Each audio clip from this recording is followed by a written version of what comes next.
Alright, so at the very beginning of last month, we revisited The Shining when it had its 4K restoration put back in theaters.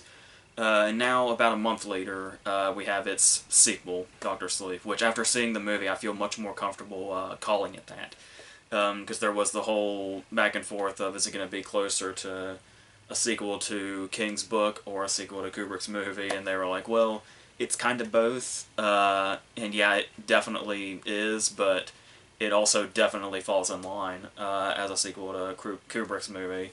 And as much as that might sound like a really ill-advised idea to try to tackle that, something so incredibly monumental and do an actual legitimate follow-up to it, it's yeah, but at the same time, it is still like an extremely faithful adaptation to the book. It's kind of incredible how they managed to pull that off. I knew, like, as soon as I heard that, I figured it was definitely the best way to go, but I just had no idea how well they were going to pull it off, despite the fact that I kept giving it the benefit of the doubt because I had such confidence in the director, Mike Flanagan, who had done what was it? Gerald's Game. He had already done a Stephen King adaptation, but then he also did like Hush and Oculus, and probably most famously at this point, the Haunting of Hill House miniseries.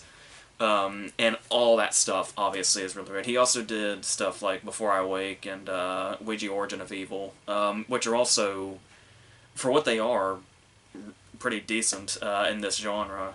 So he's been extremely consistent up to this point, and there just seems to be nothing stopping him at this point for doing this. This is also only good news for the next season of Haunting of Hill House, where they're doing Turn of the Screw, which was The Innocents as a movie. So going into this, though, the one thing that kind of grabbed me immediately, because I mentioned before that the book kind of had my attention on and off, and I wasn't quite sure for a while what exactly I thought of it, especially with the introduction of like Rose the Hat and the True Knot. And now it almost seemed like it was almost seemed too much like two totally different stories. Like the whole True Knot thing seemed to hardly fit in at all with the Shining aspects. But then obviously as you go through the book and things start to come together more and more, but I think the movie does a better job at kind of getting us there a little bit. I'm still really glad I read the book first, because I am not sure how long I would have been confused watching the movie if I didn't realize how everything connected. I'm wondering, like people who haven't read the book, if that's going to be a problem for them or not. But watching it, I was like, I have a feeling if I didn't know what was going on, I'd be really confused for like the entire first half an hour or so. But it does eventually, much like the book, find its way there. And like I was saying, a little quicker than the book, thankfully. But this opening scene kind of put something to rest that I was worried about, that kind of put me off on the book for a little while. And that was the whole True Knot thing, and how they seemed like there wasn't a whole lot to them as like the villains of the story. Like they didn't feel particularly threatening or anything like that, or particularly scary or anything. But the opening scene of the movie introduces them and really changes that feeling. Where we see them close in on a little girl, quite literally. And the thing about it is, they do it what they do in the book, which, if you're unaware, is they find people that shine, and then they're able to basically they cause them pain and eventually kill them, and their shine like materializes in a physical form in a sort of steam, as they call it. And they ingest it, and it basically makes them more. They're kind of considered vampires, but in like the loosest possible sense.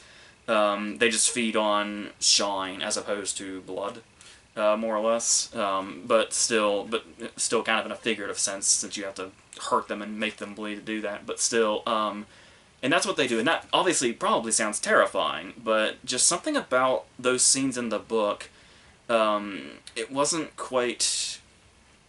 I don't know. I feel like it's much better when you see it visually, how the whole thing works. And the thing about that is this opening scene where we see our villain, Rebecca Ferguson's character, Rose the Hat, who is like the head of the True Knot, and she's sitting by this lake with flowers, and that's basically how she lures the girl to her.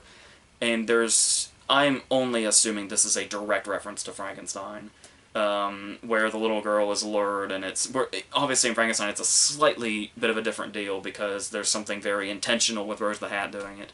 But a girl in danger sitting next to a monster playing with stemless flowers next to a lake, I am sure is not an accident. But they also introduced the True Knot in this same scene where the girl looks up and sees them from a distance, like standing around this area, and then every time she looks up, this circle of them is coming in closer. And it immediately builds up how, like, terrifying the True Knot can be, especially as a group. Even despite the fact that Rose the Hat could really be, like, an extremely threatening villain if she was just by herself. Like, if she didn't even have any help, she would still be a formidable villain, for sure. And you might be thinking, how much is it going to rely on the whole Kubrick thing? Because obviously, everybody knows from the advertising that eventually Danny is going to end up back at the Overlook, and it's the whole, you know, recreating the shots directly. Like, none of the footage is from The Shining. Anything that is, like, directly from The Shining is completely and totally recreated, apparently. And yeah, and there are shots like when he's terrorized again by Mrs. Massey, or just other. Well, I don't want to get into too much exactly once he gets back to the Overlook, but there are many things here, especially in the opening scene, where they recreate the scenes of him, like, on his big wheel going down the hallways. All the way down to the detail of the sound goes in and out when he goes over the rug and then back onto the hard floor. But on top of that also, you obviously have recast versions of Wendy and Halloran. And the interesting thing about it is the one actress does not particularly look like Shelley Duvall. And the guy kind of resembles Scatman Crothers, but honestly, what ends up being the most crucial thing here, what they ended up doing, is their voices are identical. Like, it's kind of creepy how much they sound like them. And that's more than enough to make you feel like there's been hardly any difference from one movie to the other, at least as far as these characters' connections to each other. And that just immediately comes through. And there's also stuff like the score comes back in particular cases. The one that kind of keeps recurring throughout the movie before we get into the big stuff is that score that's in The Shining, where it's that portion of it when it's when Halloran's going on the plane and going back to the hotel, and it's like, the best way I can describe it is it kind of sounds like windshield wipers. We hear that score again a lot, especially in some of the building up to the more intense scenes. And there's even one case where, once again, I'm not sure if this is entirely intentional, but I mean, it's gotta be. There's a point in time where Bruce Greenwood plays the character of Dr. John, who is the pediatrician for the girl that Danny meets that can also shine, that he communicates with, and becomes a major player in this. And when Danny meets him in his office, I swear it is like a replica of Ullman's office in The Shining, in the Overlook.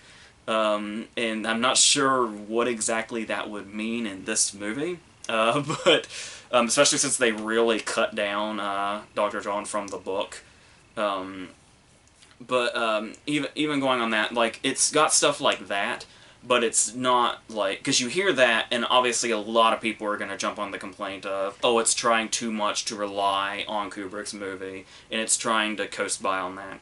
It really doesn't feel like that at all. It's just like, there are things in there you can acknowledge, and it's like, oh yeah, that's nice that they added that. But there's a lot to this movie. Is 2.5 hours. It is 10 minutes longer than The Shining, and obviously The Shining is long as it is. So there's a lot of stuff that it does on its own. Like I was saying, it's kind of insane how faithful it is, especially with stuff that you wouldn't think would be, like you wouldn't think would be transferable from the book to the movie. Like the whole thing with how at the very beginning, Halloran teaches Danny to kind of literally box up the ghost from the Overlook in his mind, and they cannot attack him anymore once he's done that. And they somehow find a way to do that effectively, visually, and like actually show us this without it looking ridiculous. They kind of tried something like that to show it actually in the movie with Dreamcatcher, and you know how it didn't really work as well. Well, this one actually finds a way to do that, at least effectively enough. And for something that, even if it may look shoddy to some people, the fact that they did it as well as they could have, when I would have thought that's not something you could really film at all, convincingly, they found a way to do that. So that's really impressive. And also talking about like and stuff where they kind of had to slightly alter things between the book and movie to add up to Kubrick's movie rather than necessarily the novel. Like the fact that Halloran is killed in Kubrick's movie, but there's the scene that very crucial scene at the very beginning of the book where Halloran teaches him about the boxes, but it's like just through the way he can communicate with the dead, basically through The Shining, I suppose.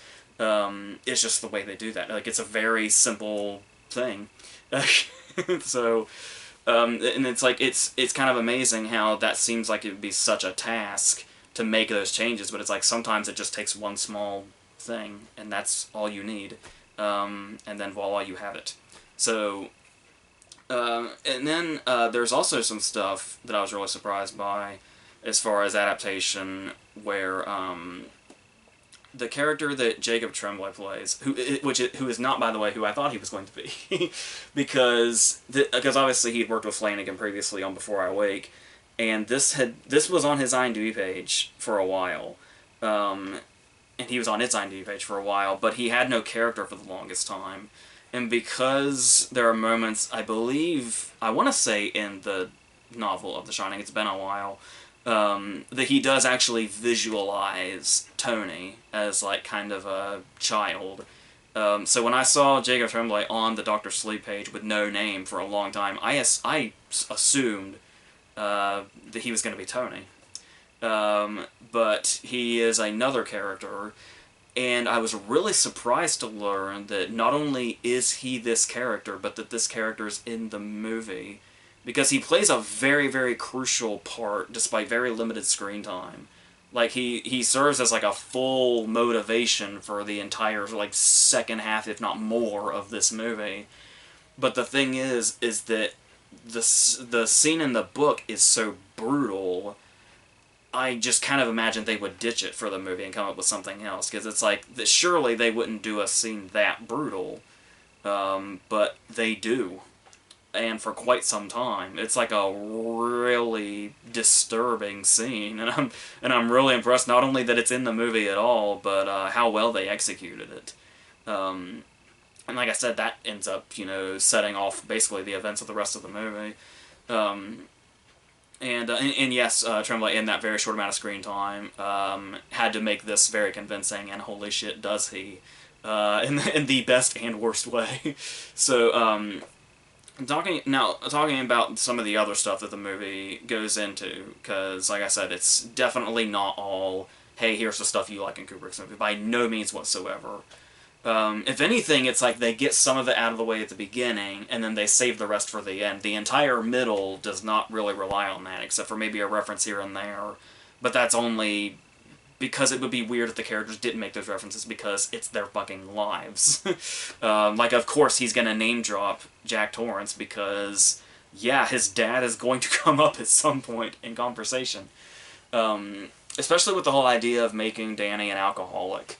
To kind of show that he followed on that same path, and sort of is like, the whole path of his life is trying not to become Jack, but he's like slowly getting there, at least through the means of the alcoholism, and the way they tackle that is a really great direction that both they and King decided to go. And that's the thing too, is it might seem like a bit of a cliche to go that route, but they handle it really well. And I think it also, I've failed to mention so far, Ewan McGregor is amazing, and I don't know that I would have wanted to have seen anybody else play this part after having seen him do it. because, and that goes into some of the other stuff I want to talk about, like some of the territory, because eventually, once Danny's kind of slowly coming out of his alcoholism in the early parts of the movie, or trying to put his life back together, he becomes, he works with like hospice, and he's the one, that's where the Doctor Sleep comes from. He's the one that kind of, through his shining, he knows when they're leaving, so he's there to able to see them out, basically. So there's this whole portion of the movie and this whole theme that goes, all the way down the line, about like confronting death. And there's like, they really reach some genuinely like profound moments with that, and just like not necessarily like in a big way. Like they never really play it up like it's this really big thing, but they're like really hitting these beats about death and basically accepting it, that work really well, especially as it goes on. But then you talk about like the visual aspects, because I guess there were some early reviews where people were saying like it's all right, but it's nowhere near Kubrick's movie, and it's like, who the fuck? Obviously Flanagan is super talented, and the movie is really good, but who the hell goes into this expecting that it's gonna be that high? That's just an impossible task to give just about anybody. So like that. So what are you even doing going into a movie going, well, this better live up exactly to Kubrick's movie? And it's like, no, if it can like touch it at least in the slightest way, or at least be right under it, it's going to be just fine. But the thing here is, Flanagan does have some really interesting visual ideas going on here, and the camera in this movie in particular feels so alive. Because you do have like the different ways The Shining was, where it was like when we saw the exteriors and everything felt really big and wide, but also really weird and isolated at the same time, and like eerily isolated at the same time. And then you had like the shots down the hallways and stuff like that, or following Halloran around the kitchen and stuff like that, going through the maze. But it's like insane. It's like they get like sideways shots. There's times where the camera pans before you expect it to, or maybe sometimes after you expect it to. There'll be times where it like revolves entirely, and they do some really wild shit here in regards to some of the shots they got. And it's really, yeah, it's really well shot and looks like really nice, and really kind of sets up like the different moods that those scenes need to let on also. Um, and then talking about some of the more intense stuff, without going into too much. There is one moment that it's also in the book, but it's not near as graphic in the book as far as I remember, as it is when we see it. And let's just say, we already mentioned that Mike Flanagan did Gerald's Game, and you recall a very graphic scene involving a hand in Gerald's Game. Not maybe as extreme, but we get back in that territory just a little bit. So even if you go in, because the thing about it, and another good thing about it following The Shining, and it kind of staying in that vein without doing too much similar, is that another thing I heard was there was maybe a bit of paranoia that audiences were going to turn on this movie, because it's being built up as this giant horror movie. And it's, a sequel to The Shining and all that, but it's like, if people watch The Shining again, and I talked about this when we talked about The Shining again, where it's like, I imagine if people have watched The Shining relatively recently, and they think this is going to be in the same vein, and given that it's around the same length, they should still be expecting a bit of a slow burn, but even being 10 minutes longer, this is nowhere near as, I even struggle to say slow as The Shining, because, you get to know The Shining well enough, it's constantly moving, but to somebody who hasn't seen it at all, or hasn't seen it for a while, it might seem super duper slow. And so for people to go into it, if you walk out disappointed because not enough happened, that's probably on you, because The Shining really, really set that up, and this movie does follow suit. Like I said, this movie feels a bit quicker, But then again, that could also be.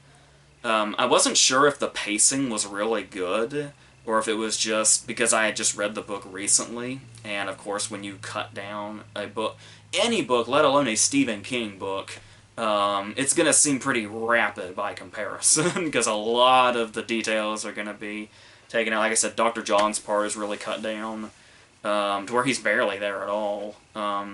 There's another friend that he has, Billy Freeman, who's played by Cliff Curtis, who's the guy that kind of is instrumental in helping him get out of his alcoholism, and he kind of gets to do most of the stuff that Dr. John did in the book. So, yeah, and then on top of all this, with a lot of the tension rising and all that, there's a sense of humor in there, but thankfully it's not too much. Because lately, a lot of movies tend to like really rely on their sense of humor. Maybe, I mean, it really just depends on the tone and the placing. But obviously, it's always recommended to have a little tension break here and there. But there's a lot of movies lately are really relying on their sense of humor, regardless of what genre they are. But this one's is pretty laid back. Like every now and then there'll be like a nice, tension breaking moment, even when it's like at its highest too. So like just in the right place where like it's gotten you in just the highest place of tension you can go, and then whatever's going to happen happens, and then there's kind of a tension breaker. A lot of it comes from obviously when Danny's speaking to somebody else through The Shining. Sometimes, most of the time he'll do it in his head, but sometimes he'll just speak to them out loud. And we get some of people's reactions, some other characters' reactions to this, which will get a lot of laughs. So, and those are always in just the right moments. So, yes. So, now that we've talked about the different references at the beginning, as we said, yes, it's not even really spoilery to say, because it's in all the advertising. We know Danny eventually gets back to the Overlook. Now, I'm not going to get into specifics or anything, but and before you think they're using this as a crutch, it is about the 2-hour mark in the movie that he goes back to the Overlook. It's not like a big portion of it. It's strictly the climax, and it's so you think like this would be the time where it would be almost too predictable for me to say, well, when he goes back to the Overlook, like, holy shit, it is the greatest thing I've ever seen. There is this thing, and there's that thing, and they did this thing, and they did that thing, and it's like, that's really just what you would expect. But, with that said, when he goes to the Overlook, it is the greatest fucking thing ever. They do that thing, and they do this thing. But the thing is that they incorporate it into what's already going on in the movie. It's not just there to be there. And it's, it's, like I said, I'm straining to not give anything away. But I will just say, without saying really anything at all, that the word, when you look at movies like this, especially bigger movies, there's the phrase like, the movie takes a risk, or it's taking a risk doing a particular thing or whatever. And that gets thrown around a lot. But there's a sequence where Danny goes into the gold room where I legitimately say they really took a risk on this. This could have been something that backfired horribly. It's tackling something that you kind of think is going to be the one thing they're not going to try to tackle. And I'm glad that I'm not saying what it is, because if I were to just say what it is, there's no way I could make it sound like a good idea. But it's like, when you see that, it's like, oh, wow. I didn't think they were going to go there, nor did I ever think they would have been able to pull it off if they tried, but they're pulling it off. They're fucking pulling it off. So, yes. So that's really all I can say up to this point without saying too much. So, I guess I will just stop this here. But yeah, I'm really psyched about this and how well this turned out. I do think it's better than the book. Like the way it's paced and the way it puts everything together. There's another thing that's cut down. I don't know if this ever rubbed people the wrong way or not, but none of the 9/11 references are in there in regards to introducing Abra's powers. And there's some stuff I can see people complaining about, like Snakebite Andy. How she can be like, because this is the same way it is in the book, and the movie didn't really change it. I could see the complaint that the opening scene with Snakebite Andy and Rose the Hat seems like it's building up Snakebite Andy for no reason, because she doesn't really do a whole lot after that. Despite the fact that it seems like she's being built up to be something huge. But I think, and especially after looking back on it and now seeing it in the movie, if that's a complaint people have, I think it's more like that opening scene doesn't really build up Snakebite Andy. It's building up the True Knot and exactly what they do and how they choose each other. So yeah, don't expect Snakebite Andy to do a shitload, despite the fact that she's built up to be a pretty wicked character. She's just kind of really introducing. We're kind of getting introduced to the True Knot officially through her, like formally through her. So yeah. So I think that's about it for this. So obviously the reviews coming up are I'm apparently, hopefully, going to see Jojo Rabbit sometime before Friday, and then I will catch probably Midway and Last Christmas, and that'll be what Friday's video is. So so Jojo Rabbit and Who Gives a Shit. But we'll see. Maybe those other two might be worth something. And I've still got to do those two other horror verses I have not done yet, which I have worked on. So those should be coming shortly after this, hopefully. Yeah, I don't think... I feel like there was like one more thing I was going to say, and then it just left me. But yeah, so yes, the movie is satisfying, and it's... Yeah, hopefully, I struggle to, this is what I was going to say, I struggle to leave it on this high, because it is one of those movies where, like, the last half an hour is so great, it might be one of those endings that makes people think a movie is better than it is as a whole, because this last 30 minutes, if you're like me, will have people leaving the theater wanting to say, "Oh my god, that was the fucking greatest thing ever." But it's like, no, it's a very good movie and an incredible adaptation of its source material, with like great performances and all that stuff, great callbacks without overdoing it. But yeah, it's not necessarily, the last half hour and its greatness is not exactly the product of the whole thing. But it's all very good to varying degrees. So, yeah. So until all that other stuff I mentioned, that's it for this.